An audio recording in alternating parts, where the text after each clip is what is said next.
New Jersey's Governor James McGreevey is now the highest-ranking American elected official to publicly acknowledge he's gay. Experts say he's almost certainly not the only one who has led a secret life. CNN's Brian Todd is joining us now to pick up this part of the story. Brian? Wolf, we're told this is more widespread than we've ever known. There is no way to get a truly accurate count, but for those living double sexual lives, the dilemmas are very emotional and complicated.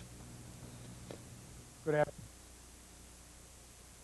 A public admission of a very private matter. Throughout my life, I have grappled with my own identity. When Governor James McGreevey came out of the closet, his wife at his side, revealing a double life, John Craig saw a very familiar story. Craig runs a telephone counseling service called the Voice Roundtable, a confidential voice message sounding board for men living their own double lives. In the world that they live in, they identify as heterosexual. Right. But within the group, they acknowledge that they have a bisexual orientation and have attractions both to men and women. John Craig. The complications begin there and can extend virtually anywhere. Of his 2 to 3 dozen clients, all male, Craig says some are still in love with their wives. One caller says, quote, "I have been together with my wife for 27 years. We have 2 children, and basically she's known about this part of me for about 25 of those 27 years. Then there are callers like this.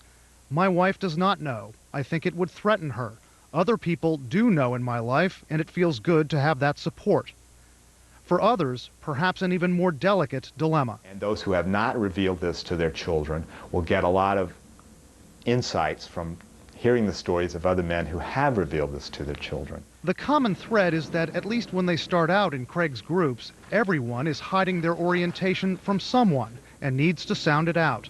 Experts agree there is no way to calculate how many people are in this situation. By its very nature, this is a very secretive subculture, navigating the grayest of areas. But for many, the predicament is clear. In some 3 dozen states, you can still be fired from your job for being gay.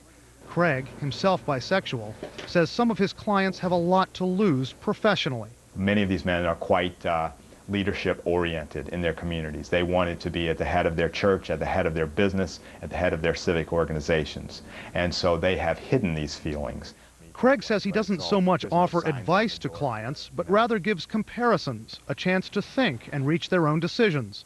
One of Craig's original clients, who's also a psychoanalyst, tells us many of these men are not confused about their sexuality, just over what to do about it.